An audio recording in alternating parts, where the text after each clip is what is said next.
everybody! Welcome to another episode of Classic Gaming Brothers. I'm Zach. And I'm Seth.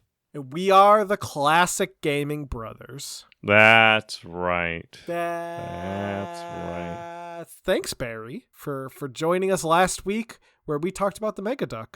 That's right. We finally got him out of here. Well, we think we got him out of here. We finally got him out of this room. He might have gone to our premium edition lounge. He might be sleeping in there still. We don't know. We'll find out later. Sometimes we have guests that just kind of wander in. We'll be somewhere in the studio, maybe writing notes or in the study or something like that. And guests will just wander in and have either forgotten how to leave or all the doors are broken again or something like that. Yeah, well, it doesn't help that we got rid of the front door. We did, yeah. Everyone leaves the roof. It's according to what producer Doug says. Producer Doug wants us to get everything on with this episode. He always does. Seth, what have you been recently playing? So recently I've been playing a game with you. Back a little bit during the day of Thanksgiving, which was not too far away, but probably farther away than I think. It's probably really far away. People are already really thinking about Christmas by the time this episode comes out. This episode comes out in December, so people probably are thinking about Christmas.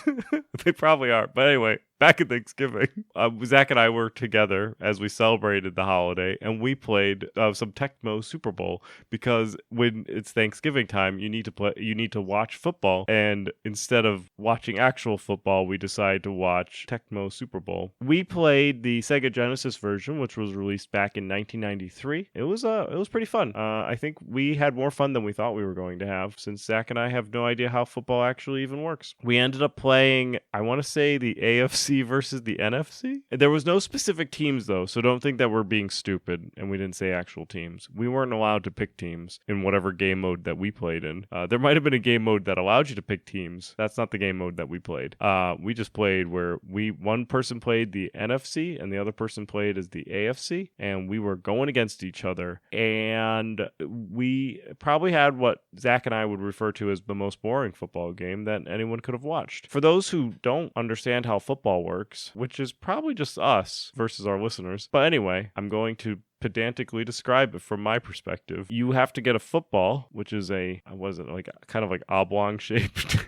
Yeah, it looks like a weird egg. Yeah, like a weird egg-shaped leather ball. It's not even a ball, really. It's like a weird egg-shaped thing. It's like a weird egg. Yeah, you have to get it from one side of the field. You start in the middle of the field, and you have to get it to the side that is the scoring side, the opponent's side. And the opponent is trying to take the football away from you and get it to the other side, your side. If they do that, that's called a touchdown.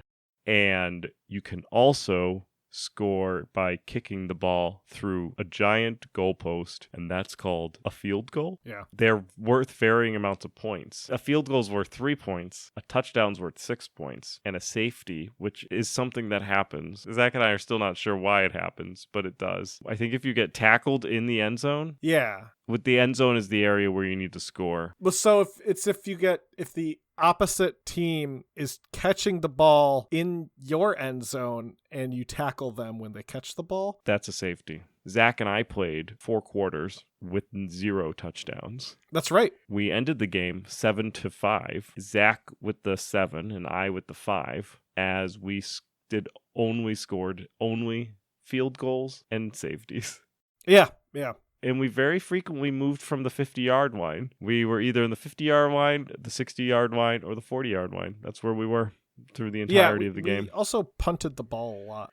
Yes. In the first half of the game, we tried to do traditional football tactics. And in the second half of the game, we only punted. Well, I realized when you punt, you get a lot further on the map. So yeah, versus running. Fun. It was probably one of the worst football games that those Super Tecmo Bowl sprites have ever seen or participated in.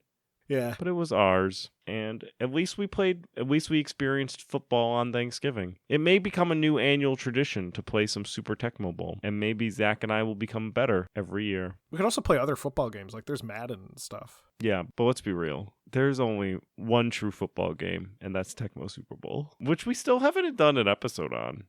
No. We did do an episode many years ago on sports games. Yes. It's probably a bad episode. We should probably revisit that. We may revisit sports games because some sports games I actually enjoy sports games. Specifically, I enjoy I have a real fondness for like mid 90s 16-bit sports games. Yeah, I like NHL 95. Yeah, NHL 95, Tecmo Super Bowl. Hardball was a good one. That's the NBA baseball Jam. game. NBA Jam. Like there's some classic, really great games in the 90s. Lakers versus Celtics for the Sega Genesis. Yeah. Joe Montana football. Yeah, Zach has multiple copies of Joe Montana football. So yeah, maybe that's we will revisit sports games again and do a better job. So Zach, what have you been recently playing? Seth, recently I've been playing a brand new game, which is Sonic Frontiers, which came out this year, 2022. And yeah, it's a new Sonic game from Sonic Team. And despite what I think a lot of people were expecting, it's actually a pretty fun game. I'm really enjoying it. It's certainly better than the last mainline Sonic game, Sonic Forces, which came out back in 2017, I want to say. Yeah, Sonic Frontiers is a whole new take on the Sonic games. So previous mainline 3D Sonic games for the last 10 more years, maybe longer, going back to Sonic Unleashed, which came out in 2008, have all been this one style of gameplay pretty much, with like some very minor exceptions, which is called the boost style, where Sonic runs in a straight line and can boost. It goes a little faster. And these to a mixed effect. Some of the games in the Boost series are pretty good. Sonic Colors was really fun. Sonic Unleashed is okay. Sonic Generations, also good. And Sonic Forces was terrible. But this game is doing something entirely new in that a portion of the game is all open world, and another portion uses this kind of boost mechanic, though it's slightly been updated. It's not the same as it was. The portion of the game that is open world is really impressive. So you get this massive world that you can explore. There's actually multiple islands you can go to in this world, and you get to really travel them at your leisure. Sonic can go in any direction. You can take on different tasks in the order that you want to take them on. There are certain things that are locked behind, like, you have to get X number of items before you can unlock this thing, or you could have to collect X number of this before you can talk to this character. But beyond that, you're really allowed to explore the island that you're on completely at your comfort. And I think that's a really cool thing. And it's something that I was very skeptical before I went into the game, because I was like, oh, they're taking Sonic and putting him in Breath of the Wild, because that's what it felt like to me. And yes, they kind of did that, but they did it a lot better than I think it sounds like they would have. In fact, it has some other elements that are similar to Breath of the Wild, being that instead of dungeons, which in Breath of the Wild there are these kind of little tombs that you can visit randomly, and they take you into a dungeon, and when you go into the dungeon you do short little like puzzle tasks. So you might have to like fight a boss or move an object around in a maze, or I think one of them was just like pressure plates. But instead of those dungeons like in Breath of the Wild, in Sonic Frontiers, you have a thing called cyberspace. So in cyberspace, which are these pillars that you can access, it will take you to a boost style Sonic level. So you will be placed in like a Green Hill looking zone, and you can kind of race through, and you have to collect various items or beat the level in a certain time. And when you accomplish certain goals, you will unlock keys. And once you collect enough keys, you can collect the Chaos Emerald. It's a pretty fun game. I will say, I put in initially, when I started the game, I put in about 4.5 hours. And at the end of the 4.5 hours, I had collected all 6 Chaos Emeralds. And I was thinking to myself, dang, this game was pretty darn quick. I must have just like blazed through it. I might have to replay parts, because I feel like I'm like getting into the end game or something. And then you collect the final Chaos Emerald, and you fight this massive boss that's like a titan. And then you destroy it. And then you go to the next island, because that was just the first island, and there are 5 islands. And you lose the Chaos Emeralds when you go to the next island. You get blasted by like an energy beam, and you'll have to no, but that'd be funny. And you have to recollect them. Before you know it, I'm putting in another 4.5 hours into the game, and now I'm like hour, I don't know, 10.5, and I still have another 10 or so hours to go. It's a 20+ hour game of Sonic, and but it's keeping me entertained, and the story itself is also not terrible for a Sonic game. It's a little weird. Sonic is in the beginning of the game, Sonic and friends are traveling. They're supposed to be going to this place called Star Falls Island. They get attacked, and Sonic wakes up, and he's not only no longer with his friends, but he's also like on this island that he doesn't even recognize. And then his friends start showing up, and they're all glitchy. Like, they look like they've been half digitized. So Sonic has to figure out what's going on there. And you also kind of are learning about this island and what happened to it in the past through these little creatures called Cocos, which they look like clay pots with faces on them. And they're actually based on a Japanese type of clay pot, which is used to represent those who have passed. And you learn that these clay pot figures are actually the souls of people who died, and they are living out their last moments, and Sonic is trying to like help them move on. It gets very deep and depressing at one It sounds point. like Lavender Town. Yeah, there's like a legitimately emotional moment that happens in this game, and it's a Sonic game. So whenever I think of like Sonic and Friends, I think about that big blue creature guy that hangs out with them. Oh, Big? Is his name actually just Big? Big the cat? Yeah, Big the cat. He's in this game. He's just a big blue cat. That's good. So is he fish? Yes, that's all he does. So in Sonic Frontiers, you go into one of the cyberspace areas and you end up at a pond. Big the cat's there. And he's like, "Hey, Sonic, you want to go fishing?" Sonic's like, "Big, what are you doing here?" And he's like, "I'm fishing." And Sonic's like, "Okay." And that's the explanation. And then you go fishing. And you can collect items. And the fishing is just like a little mini game you do. It's not like an annoying one. Are there humans in Sonic Frontiers? And does Sonic have a weird relationship with them? There are humans in Sonic Frontiers, and by humans I mean there's Dr. Robotnik, who is a human. And yes, Sonic does kind of have a weird relationship with Dr. Robotnik, so I answered both your questions correctly. He doesn't smooch anyone. Okay, I thought there was definitely in a Sonic game where Sonic was Yeah, making out with a lady. that was back in 2006, and it was a bad time. It was the worst of times. It was the best of times. Robotnik is in the game. Robotnik is like stuck in cyberspace trying to get out, and at one point he is talking to this character who shows up in the game called Sage, and Sage is like, "You talk about Sonic so much like you hate him, but you also say that you respect him." And Robotnik's like, "Well, I do respect him." He's like, "I respect the people I hate." And he's like, sometimes you have to have respect for the people you hate, otherwise you won't understand them and you can't fight them the way you would want to. And I was like, that's really insightful for Dr. Robotnik. But that's what I've been playing, Sonic Frontiers, and I will continue to play it because it's a good game. Well, today we are going to be talking about a open world type game, but it's not going to be a Sonic game. That game that we're talking about is Spyro the Dragon for the PlayStation. Yes. We're going to go off with starting everything out with our memories of Spyro and what we're thinking about Spyro. I remember with Spyro, so I remember the PlayStation 1 kiosks that were set up in stores, mostly in the mall, and I have memories of like the PlayStation 1 kiosk in my mind being set up at a Toys R Us, and they always had Spyro on them, and they were like always running like the Spyro intro, and you could play a little bit of Spyro, and I was always very interested in playing Spyro because it looked like it had a real open world game and you can play as a dragon, and I was all for that. I honestly have not played more than I've played it, but I've probably only played like 15-20 minutes of it. I feel like, correct me if I'm wrong, but Spyro's a little dragon. I want to say it's like Pilot Wings with a dragon. I mean, there's portions of the game that do like Pilot Wings, I'm pretty sure, but it's like an adventure game where you walk around and blow fire. There are portions that are flight centric. They don't make up the majority of the game. Those are like a lot of the majority of the game is like you running around blowing fire on things. Yeah, that's pretty much my memories of Spyro. I remember we had family friends who owned a PS1, and they either had a copy of Spyro 1 or Spyro 2. I can't remember which one it was, but I used to love playing it. I was really amazed as a kid just how open the world felt. I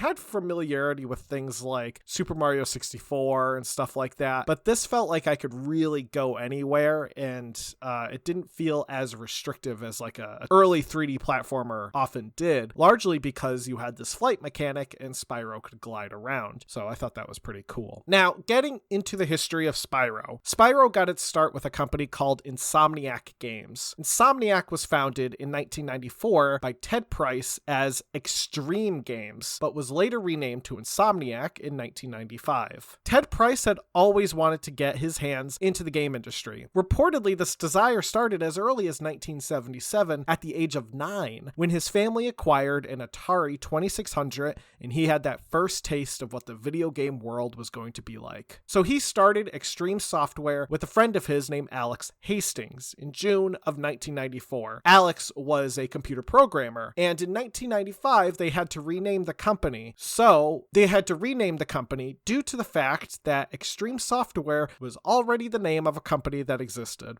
So one rule of thumb, if you start a company, you can't have the same name as another company. So they had to go through a list of names, and Insomniac was one that stood out to them when they made that list. Though other names like Ragnarok and Ice Nine were all that made it onto the short list, though they eventually did settle on Insomniac. They got to work on their first project within a year of the founding of the company. The first project was going to be a game similar to Doom, which was a very popular game at the time. They started work on a first-person shooter for the Panasonic 3DO, largely because the 3DO developer kits were really cheap at the time, so it was really easy to get your hands on one and start working on them. We actually talked about the 3DO back with our standard brother, Evil Jim, a number of episodes ago. So if you want to learn more about the 3DO, and you don't want to listen to Zach, you can go listen to that episode, and you can listen to Jim and I talk about the 3DO, because Zach, I forgot what happened. I was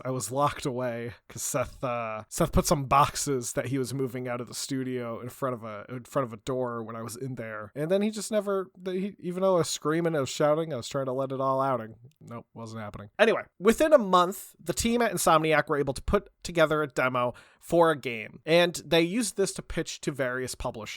One person that was impressed by the pitch was Mark Cerny, an executive producer from Universal Interactive Studios. Mark provided the team with some funding, and they were soon able to hire actors for FMV sequences that would become used in the game. They also hired a lead production designer by the name of Catherine Hardwick. While Hardwick didn't remain in the game industry after this job, she did actually later go on to become a film director and worked on films such as The Nativity Story, Lords of Dogtown, and Twilight. Twilight, the vampire movie? Yeah. Catherine Hardwick's like a big name in film industry right now. Most recently, she served as executive producer for Don't Worry, Darling, which is the Harry Styles Florence Pugh movie that came out this year. And she's also worked on the TV show This Is Us, the TV show The Raven Cycle, which is coming out, and the Netflix show Guillermo del Toro's Cabinet of Curiosities. She worked on one of the episodes. When I hear Harry Styles, I think of the guy from Whose Line Is It Anyway? No, that's Ryan Stiles. That's Ryan Stiles.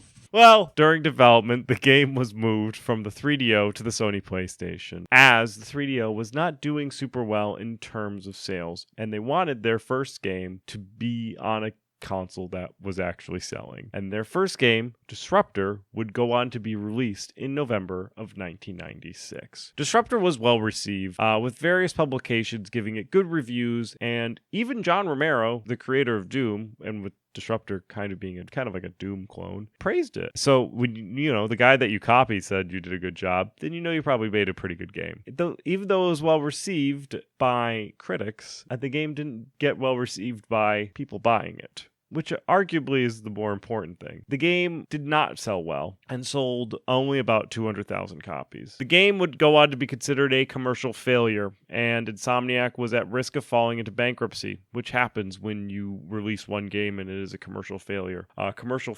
Generally a commercial failure, for anyone who needs to have this clarification, is when a game sells under the amount that it cost for you to create the game. Yeah. I think that's one of the reasons why selling 200,000 copies, while sounds good, is not good for Disruptor. Because they had to hire actors, and they had to switch platforms. Anyway, the game was considered a commercial failure. Insomniac was at risk of falling into bankruptcy. Universal, who liked Insomniac, didn't want to lose the opportunity to work with them. So they said, all right, listen, we'll help you out. One of the reasons that Disruptor didn't sell well may have been due to the change of the people playing PlayStation games. Initially, the demographic was older teens and adults, where you had more serious PlayStation games on it. And they were more violent, and there was a lot of more fighting games. However, by 1996, children and teenagers were migrating to the market. Insomniac saw this change as a chance to make something new. They got to work on a game that could appeal to the family-friendly market that Nintendo had been so good at capturing, especially with hits like Super Mario 64. Mark Cerny of Universal also wanted Insomniac to make a game with a mascot, someone that may be able to have as a friendly face of marketing or that they could use potentially for toys or other products. Because Universal wanted to be able to not only create a game, but also to create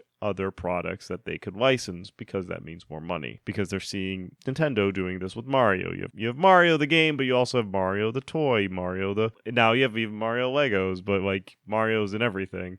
Mario Cheerios. An artist at Insomniac, Craig Stitt, had expressed interest with the other team members in developing a game using a mythical creature, specifically dragons. The original idea that they put together was actually a bit darker than what the final product would be, with a large chunk of the game being inspired by the film Dragonheart, which frankly is extremely sad that they didn't have a game that came out that was Dragonheart. Dragonheart came out in 1996 and is one of the greatest movies of all time. I would put Dragonheart as easily in my top 5 movies of all time, up there with the realms of Galaxy Quest and Heart and Soul, or Heart and Souls. I think it's Heart and Souls. Can't even remember the name. It's all right. It's the one with the bus. With Mark Cerny's push for a mascot, the team refocused on making a character that was less realistic and more cute, because snuggly dragons sell more plush animals than scary dragons. Now, one of the original names that they wanted to use in the game that was for a character named Pete. However, this might have been an issue because Disney had a little movie called Pete's Dragon, and no one, especially anyone at Insomniac, wanted to put up a fight with Disney. So they proposed another name, Pyro, but this was thought to be a little too mature sounding. So they eventually settled on Spyro, which kind of has that whole pyro, but has a little kind of cutesy spin on it, I guess. So first they said their character should be named Pete. Literally, there was a movie that had Pete. Like, somebody just saw like the advertisement for Pete's Dragon, was like, maybe our dragon should be named Pete. Like, that's like the laziest way to get to a name. And then they were like, meh, let's call him Pyro, like fire, ha ha ha, dragon. And then they were like, no, way too mature. Let's put an S on that. Like, really? Man, they could have been a little more creative, I feel like. I could spitball a better dragon name than freaking Spyro. Now, a fun fact about the development of the game was that Naughty Dog, who worked on the Crash Bandicoot games, were close to the Insomniac team. And not just like personally close, not just like the team knew each other and were friends, which they were physically close to each other because they were located across the hall. So the teams often would work together. Like, they would have lunch together and hang out together and share technology with each other. In fact, they were so close that a demo for Spyro the Dragon is hidden in Crash Bandicoot Warped, and a demo for Crash Bandicoot Warped is hidden in Spyro the Dragon. So they just gave each other little snippets of the games, and they hid it in the code. I don't think you can access those like easily. I think you have to like really dig in there to grab those demos. Now, one part of the development in the character of Spyro was the color of his scales, which was something that they really needed to determine because ultimately it's what the character's going to look like, because dragons tend to walk around naked. Spyro was originally going to be green, which I would say when you think about a dragon, I don't know, I often think of green. No, Smog's like gold, isn't he? Yeah, Smog is like gold. I think I'm thinking of, you know who I think I'm thinking of? I think Pete's Dragon's green. But the problem with making your dragon green in a game where he's running around on grass is that grass is also green. So instead of changing the color of grass, they changed the color of Spyro, and they made him purple so that players could see the character a bit easier when they were playing the game. Now, the game was to be developed as a 3D platformer, similar to other platformers at the time, with one major exception: Spyro could glide. As Spyro was a dragon, his wings gave him this unique ability to glide from one point to the next. Usually you'd have to get up on top of a tall object, but you could really glide around the map as long as you weren't hitting the ground. And part of the way they were able to get Spyro's flight to feel so fluid was they hired a man named Matt Whiting, who was a NASA engineer who specialized in flight controls, so he knew one or two things about flying around. A major issue that the team encountered early was the camera. Spyro's speed and the movement of the camera made playtesters sick, which is not something that you want to do to the people who buy your game.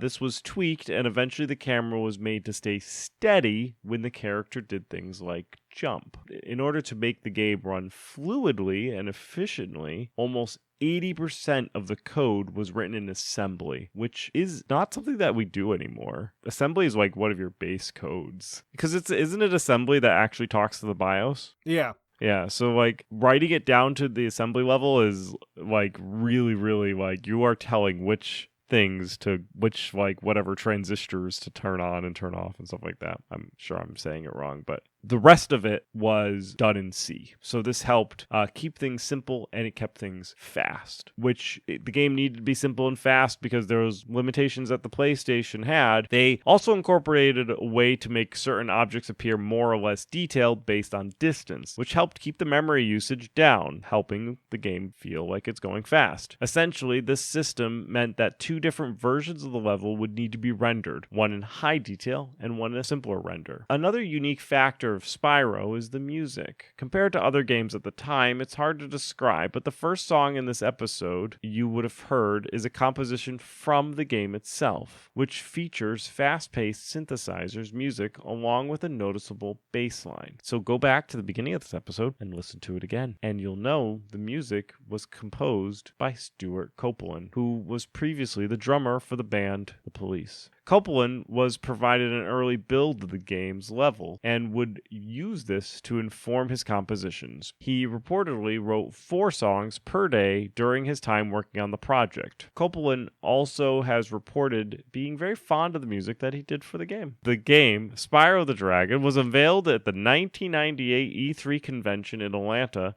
and was released in September of that same year. Now, the game, as mentioned, is a 3D platformer that features a dragon named Spyro. Spyro travels around the various realms of the dragon world to defeat the evil Nasty Gnorc. Nasty spelled G-N-A-S-T-Y, Gnorc spelled G-N-O-R-C. To do this, he must rescue fellow dragons who have been frozen as statues. Players must go from one world to the next, with each world acting as a hub to various stages. In each world, you also have a boss that you need to fight. There are 5 worlds, and all of them are called home worlds. These home worlds consist of the artisans, the peacekeepers, the magic crafters, the beast makers, and the dream weavers. Now, one nifty function of the game is the fact that Spyro has a floating dragonfly named Sparks. Sparks is actually a multifunctional character. His color itself represents Spyro's health, yellow being for full health, blue being damaged, green being the most injured, and if Spark disappears and Spyro takes another hit, he will lose a life. Sparks also helps collect items if he is close to them. He flies over, snags things like gems that have been recently dropped. This makes item collection a bit quicker. It also means that you don't necessarily have to be exactly lined up with an item on the ground to snag it, which I will say is really good to have in a 3D platformer, especially because if you want to go fast, you're not necessarily going to want to stop and collect every single gem that's in front of you, especially if they're not all in a straight line. So having Sparks there allows you to collect the ones that are available and makes it a lot quicker. To attack, Spyro is able to either headbutt an object or blow fire on it. Some enemies can only be destroyed with the headbutt, others can only be destroyed with the fire. Spyro can also glide or do a little flutter with his wings. Do you know who the opposite of Sparks is? Navi. Navi, yeah, Navi. Now, Spyro the Dragon would go on to sell very well, though sales were slow in the first month of release. Once the holiday rolled around, though, the Purple Dragon was becoming a huge hit. In the week of November 29th, 1998, Spyro the Dragon was the third best-selling game in the UK, behind Tomb Raider and FIFA 1999. By 1999, it had sold 1 million copies in North America, and by 2007, it had gone to sell on 5 million units total, which is significantly more units than 200,000. Yeah. Spyro would go on to become the mascot for the PlayStation, along with Crash Bandicoot, and the game was highly regarded due to the sprawling world, and its popularity led to 2 sequels for the PlayStation, Ripto's Rage and The Year of the Dragon, which were released in 1999 and 2000. Fun fact about Ripto's Rage. The name Ripto came from the Japanese release of Spyro. When they translated Spyro's name, it kind of looks, with like the aesthetic they applied to it, like the word Ripto. So the American devs at Insomniac were looking at like the jewel case for the Japanese release and were like, hey, that kind of looks like the word Ripto. That's a good name. And they used it for the villain in the second game. In 2001, the development of the games were moved from Insomniac to other developers. One of these companies was Digital Eclipse, who created Seasons of the Ice for the Game Boy Advance. Another company, Equinox Digital Entertainment, worked on a multi-platform title, Enter the Dragonfly, which were released in 2002 for PlayStation 2 and the GameCube. I'm sure Seasons of Ice is a sad port of Spyro. Some of the Game Boy Spyro games, or the Game Boy Advance ones, are okay, from what I've heard. Some of them are not okay. A somewhat mediocre reboot of the series called The Legend of Spyro was released in 2006 through 2008 by Chrome Studios, spelled with a K. Spyro later would appear along with some other characters from his series in the Toys to Life series, Skylanders.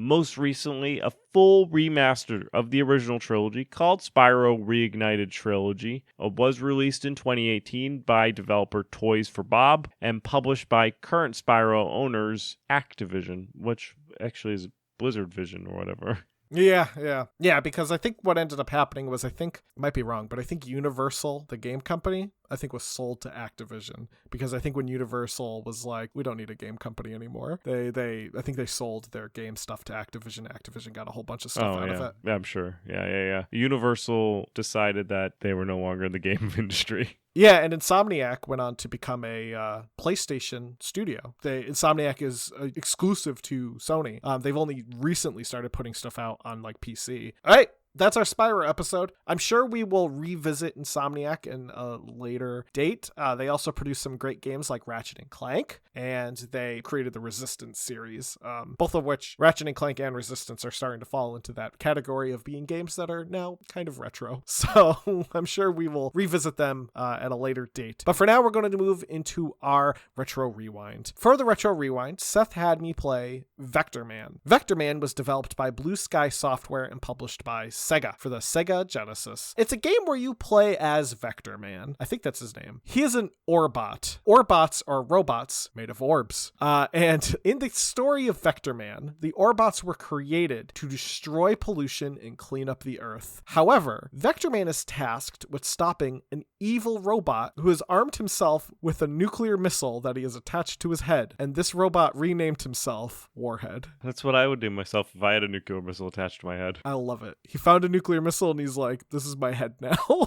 And now he's Warhead.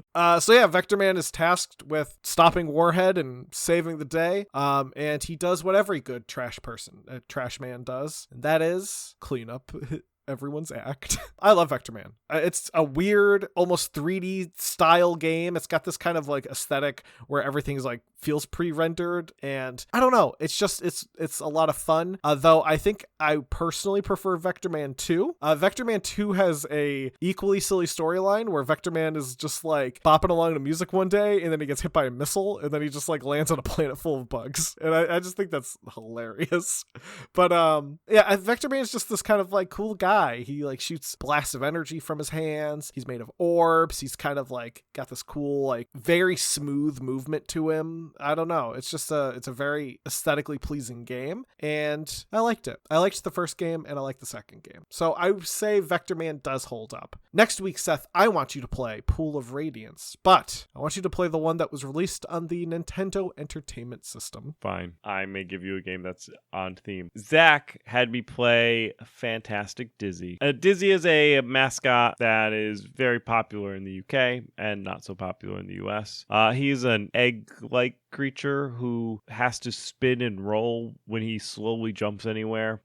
Fantastic Dizzy is a platforming adventure game where you go around and collect items and try not to die. It's okay. If you have fond memories of Dizzy, you'll probably enjoy the nostalgic factor and the music of Dizzy, which is pretty fun. If you have no memories of Dizzy, then you'll probably just be confused why a Humpty Dumpty character is the protagonist. I think that the gameplay holds up to today and can be fun if you're looking for a platforming adventure game. So that's the Fantastic Dizzy for the Sega Genesis. Zach.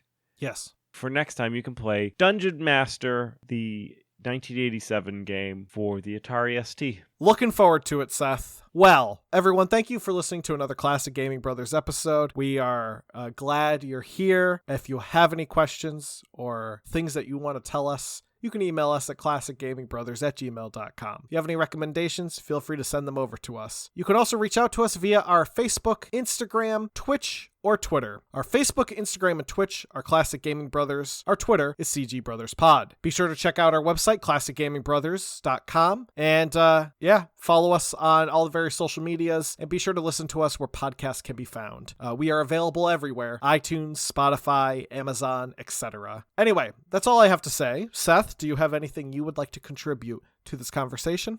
No. All right. Wait. Don't play games like my brother. And don't play games like my brother. I've been Seth. And I've been Zach. And we've been the Classic Gaming Brothers. That is right. All right.